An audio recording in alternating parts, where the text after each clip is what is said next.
Hello everyone, আজও moms কিচেনের আরেকটি পর্বে আপনাদেরকে স্বাগত। আজকে আমি শেয়ার করব আলু এবং সুজি দিয়ে একটা খুবই মজাদার স্ন্যাক্স। যে কেউ এটা ঝটপট বানিয়ে নিতে পারেন। এজন্য আমি একটা ফ্রাই প্যানের মধ্যে চায়ের কাপে 2 কাপ জল দিয়ে দিলাম স্বাদ মতো লবণ, সামান্য একটু হলুদ, একটু তেল দিয়ে জলটা ফুটলেই এর মধ্যে আমি দিয়ে দেব 1 কাপ সুজি।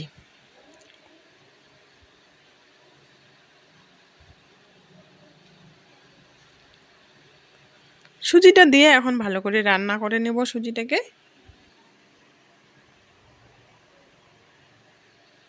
পুরো রেসিপিটা দেখার অনুরোধ রইল, আশা করি দেখার পরে আপনাদের ভালো লাগবে। সুজিটা সেদ্ধ হয়ে গেছে, এখন কিছুক্ষণ নেড়ে চেড়ে এটাকে আমি গ্যাস অফ করে ঠান্ডা হতে দেব। সুজিটা ঠান্ডা হয়ে গেছে, এখন আমি একটা থালার মধ্যে এই সুজিটাকে নিয়ে নিচ্ছি।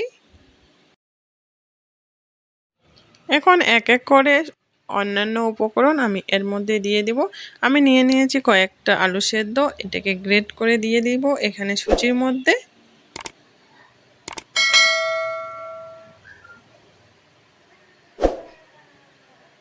এবার দিয়ে দিব কিছুটা চিলি ফ্লেক্স। আপনারা এর পরিবর্তে লঙ্কা গুঁড়োও দিতে পারেন।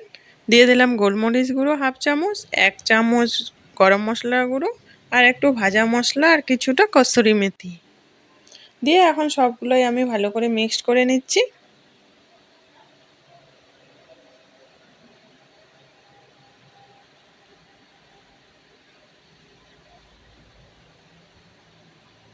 পুরো রেসিপিটা দেখার পর যদি আমার রান্না ভালো লেগে থাকে প্লিজ আমার চ্যানেলটাকে সাবস্ক্রাইব করবেন। আমি মেখে নেওয়া হয়ে গেছে, এখন এটাকে দুটো ভাগে ভাগ করে নেব।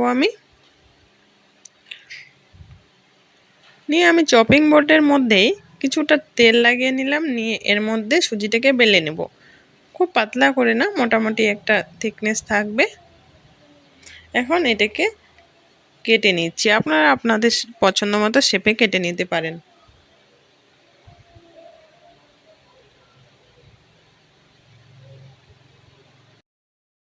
ততক্ষণে আমি তেল গরম করতে বসিয়েছি একটা কড়াইয়ের মধ্যে। এখন এক এক করে এই স্ন্যাক্সগুলো এর মধ্যে আমি দিয়ে দেব।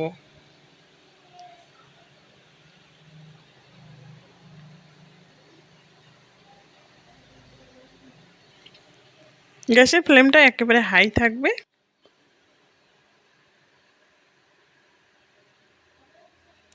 উলট পালট করে ভালো করে ভেজে নিলেই রেডি। বিকেলের নাস্তা এটা পটাপট বানিয়ে নিতে পারেন, আবার বাচ্চাদের টিফিন হিসেবেও দিতে পারেন। খেতে অত্যন্ত সুস্বাদু আর খুব কম সময়ের মধ্যে এটা বানিয়ে নেওয়া যায়। আশা করি রেসিপিটা ভালো লেগেছে। ভালো লাগলে প্লিজ একটা লাইক করবেন, বাড়িতে বানালে কমেন্টসে জানাবেন কেমন হয়েছে। আপনারা অল্প অল্প করে ভেজে নেবেন, আমার একটু দেওয়াটা বেশি হয়ে গেছে, কিন্তু যদিও এটা গায়ে গায়ে লেগে গেছে কিন্তু ছাড়াতে একেবারেই অসুবিধা হয় না। ভাজার পরে এটা অটোমেটিক একটু হালকা করে ধরলেই আলাদা হয়ে যায়।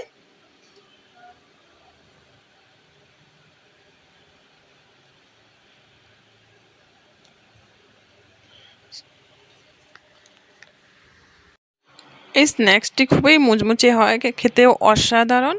একবার হলেও বাড়িতে ট্রাই করবেন। এরকমই নিত্য নতুন সহজ রেসিপি পেতে প্লিজ আমার চ্যানেলটাকে সাবস্ক্রাইব করে আমার পাশে থাকার আমন্ত্রণ রইল। আমি একটা ভেঙে দেখাচ্ছি, আশা করি দেখলেই বুঝতে পারবেন এটা কতটা সুন্দর হয়েছে। এতক্ষণ সঙ্গে থাকার জন্য অসংখ্য ধন্যবাদ। দেখা হবে অন্য কোনো রেসিপিতে, ততক্ষণের জন্য ভালো থাকবেন, টাটা।